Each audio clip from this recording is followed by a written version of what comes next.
Hey guys, how's it going? It's Calvin Raab, and one of the big things that I talk about on this channel is how to save money, and that's exactly what I'm going to be talking about in this video. In fact, I'm going to be going over 8 different tricks and kind of tips that I have to make saving money easy and just not this big hardship. So let's go over it. These are kind of fun to go over. These are ones that have helped me in kind of my saving journey, lifestyle kind of thing. So let's get into it. These are 8 ways that you can save more money.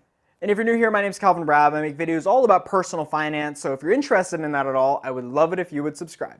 The first tip I have for you is delayed gratification. And all delayed gratification is essentially delaying your gratification for something to a later point. And usually it's better than later. You know, if you did something like, I'm going to give an example, like if you saved your dessert for after the meal, then you're delaying your gratification until after the meal. And the same thing can go with purchases. So delaying your gratification, this is where I think about like a 24-hour wait period for things. You know, if I'm gonna buy something and I think I want it really bad, I try to wait 24 hours and just kind of sleep on it a little bit to see if it really is worth it for me. So delayed gratification is a big one, and it's a muscle. You know, it's really hard at first, but as you start doing it more and more, and for me that 24-hour rule has really helped me strengthen that saving muscle, that delayed gratification muscle, and it helps also in different parts of life too. Whether it be my kind of physical life, my academic life, delayed gratification is huge. Number 2 is budget and plan your spending. So this is really just what it comes down to. This is really important for someone that maybe is trying to be really frugal or just wants to have control over their finances. Because if you're really trying to save money, the first thing you want to know is where your money's going. And that's what a budget does. You know, it game plans for where your money's gonna go, where it's coming from, where it's going, and it's just an important thing to do for anyone really at any point in their life. So budgeting and planning is something that you definitely wanna do if you're trying to save money. You can really plan out your investments.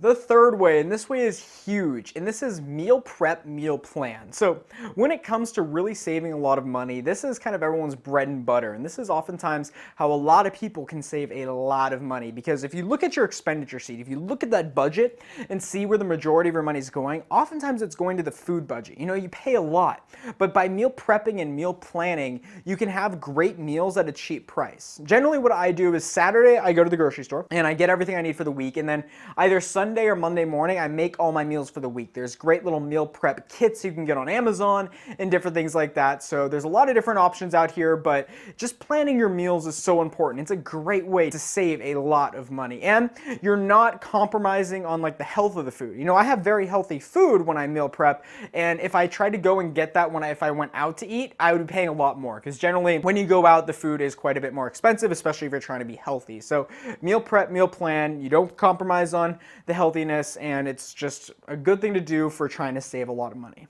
Number 4 is going to be all things about used goods. So used goods, you can just get such a bargain when you do this. And this is like a lifestyle. I mean, used goods, think everything, you know, used car. For me, I even get used clothing. So I have a local used clothing store that I really like that has really nice stuff. Some places I don't like. Some people are like, oh, this just feel kind of uncomfortable in here. But there are some really nice ones. And if you find one that you like, you can get great deals. You know, I can get I've gotten Lululemon stuff there before, Ralph Lauren, Nike at great prices, and it's all because I bought it used. And some of the stuff even has their tag on. So definitely look used, and you can find great deals doing that. Number 5 is go generic over name brand. And this is important because when it comes to saving money, you never want to really be ripped off. And when you're paying for a name brand, that is kind of being ripped off, because you're paying for something that is outside of what you're actually getting. You know,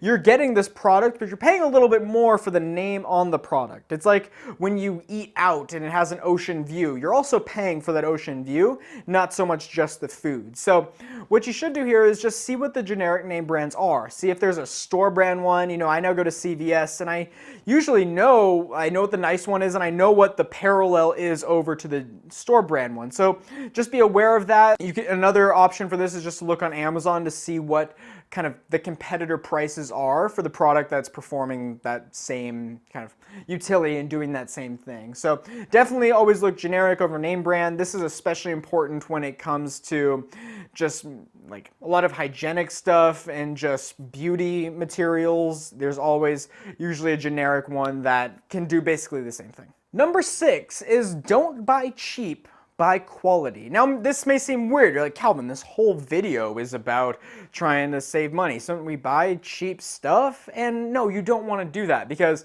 people have this misconception that they go out and they try to find the cheapest option for everything, but in the end, it will actually cost you more. Let me give an example. Suppose you want to get a new roof, and someone costs a certain amount of money, and you get that new roof, but they did a terrible job. So what ends up happening is in a few years, say 5-7 years, it breaks down. You got to buy it again.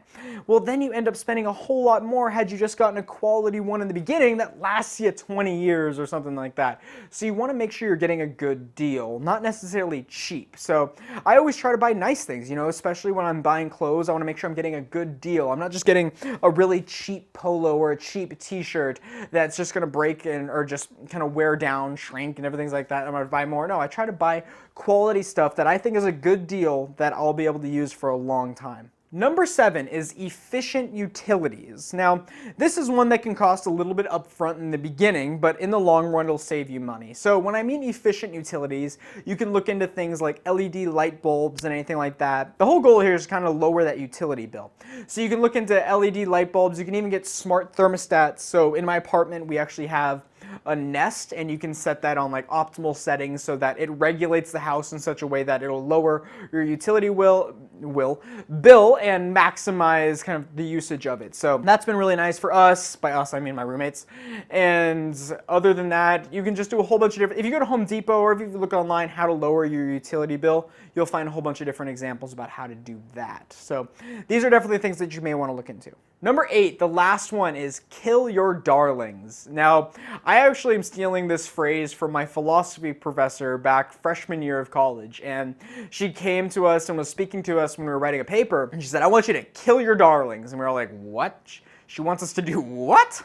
And essentially she elaborated and she explained, I want you to get straight to the point. I want you to take out all the frivolous things that you're writing, everything that makes your writing pretty or just adds a little bit of pizzazz to it. She says, I want you to get straight to the point. I want you to kill your darlings. And that's something that I've always had in my mind. Now when I'm writing, I kind of just try to get straight to the point. But that analogy works also in the financial world when it comes to killing your darlings, Kill the things that you don't really need. So for instance, like maybe cable. Like, do you really need it? Do you only use it for one channel? Is there another way you can get that channel? Can you get everything on YouTube? I mean, you could watch me all day instead of watching cable. I mean, why not? 24 hours of Calvin?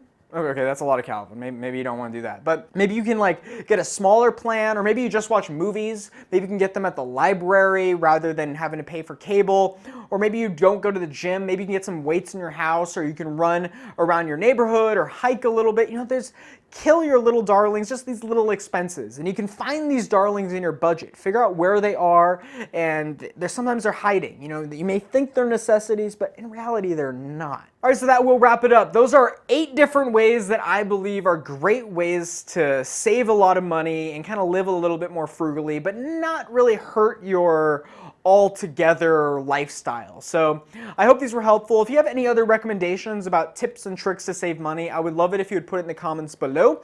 I'll definitely be reading through their comments, you guys, and if you have any other recommendations or anything like that, I'm sure it would help out the other people watching this video as well. So I look forward to talking to you guys down there. But other than that, that will wrap it up. So thank you so much for watching. I truly appreciate it. And as always, my name is Calvin Raab, and I'll see you soon. Hey, you made it to the end of the video. Congratulations. So I'm gonna move to the corner of your screen here. If you look in the upper left-hand corner, you are gonna see my most recent video. And if you look in the lower left-hand corner, you're gonna see a video that YouTube and I each think that you would like. And if you haven't yet, you can hit my face right here and subscribe. As always, my name is Calvin Raab, and I'll see you soon.